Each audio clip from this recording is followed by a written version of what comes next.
va. Hop. Donc le projet, hein, fil rouge, hein, pour les gens qui font OpenVPN avec la migration vers le cloud, ou ceux qui peut-être en ont besoin, hein. Hop, il se présente comme ça. Voilà. Vous avez donc un, un VPC ici. Voilà, vous avez votre VPC, hein, comme ce matin, comme on a fait ce matin. Vous avez votre VPC ici. Ensuite, vous avez un premier groupe de sécurité. Ça va faire une sorte de firewall, hein, on va dire, hein. Groupe de sécurité.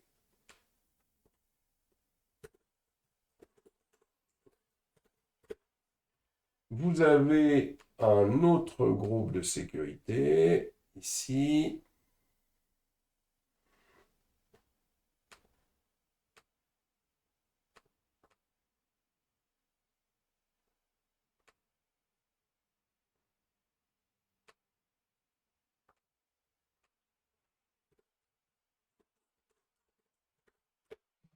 Et vous avez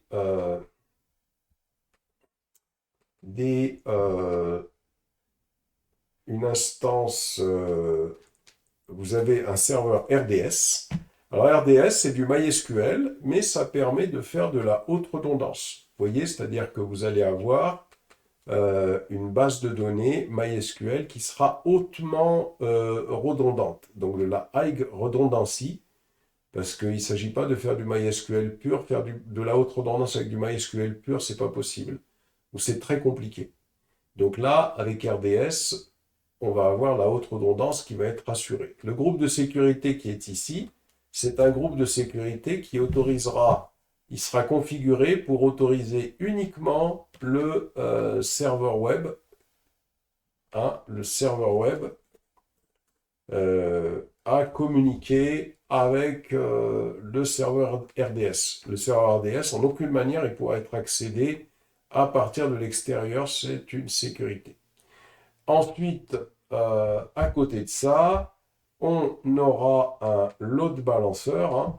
On aura un load balancer et on aura également l'autoscaling qui va être mis en place. Alors, c'est-à-dire que on va avoir un load balancer et on va avoir l'autoscaling qui va être mis en place avec CloudWatch. CloudWatch qui va permettre de surveiller notre instance, hein. Vous voyez, donc on va avoir un CloudWatch ici. CloudWatch qui va permettre de surveiller notre instance serveur web, hein. C'est-à-dire dès qu'il voit que le serveur web, le load balancer, lui, il va permettre de balancer d'une instance à l'autre euh, le trafic, mais le load balancer, dès qu'il voit que le serveur web il est trop occupé, hop, il en crée automatiquement d'autres. Ah oui, je vais le faire comme ça. Il en crée automatiquement d'autres, et le load balancer, bah, il va permettre, hein, de pouvoir nous connecter aux instances. Alors on peut commencer par exemple avec deux instances à la base, par exemple, hein. Comme ça c'est bien. Deux instances de serveur web à la base, hein, qui vont communiquer avec notre serveur RDS, hein. Donc comme ça, le load balancer, il bascule le trafic d'un truc à l'autre. Et dès qu'il y a trop de trafic, hop, voyez, hop, voyez, hop, voyez, hop, voyez. Voilà notre projet. Le groupe de sécurité, bien évidemment, hein, il va être configuré pour autoriser, hein, les connexions au serveur. À côté de ça, il y a bien sûr, hein, euh, comment dirais-je, donc ici, il va y avoir le OVH. Donc ça veut dire qu'on va également ici avoir une adresse IP élastique, hein, qui va être affectée au serveur web. Donc une adresse IP élastique. Adresse IP l'ASTIC qui va être affecté au serveur web. Et là, on va avoir un OVH. Sur OVH, on va avoir un domaine qui va être samouratis.net. L'adresse IP élastique, ça pourrait être par exemple du 80.10.10.5. Et là, à côté de ça, si vous voulez,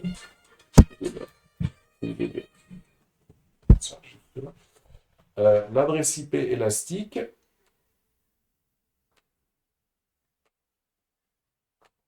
tout le monde m'entend, hein? Oui, c'est ça.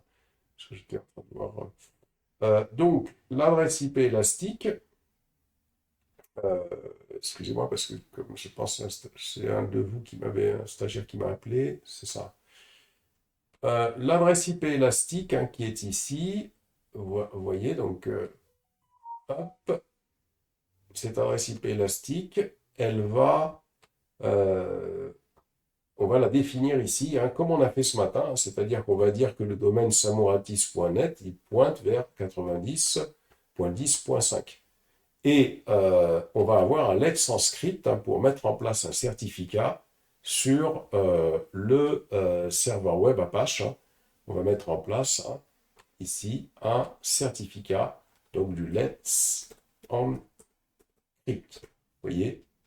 Et ça permet de mettre en place un certificat.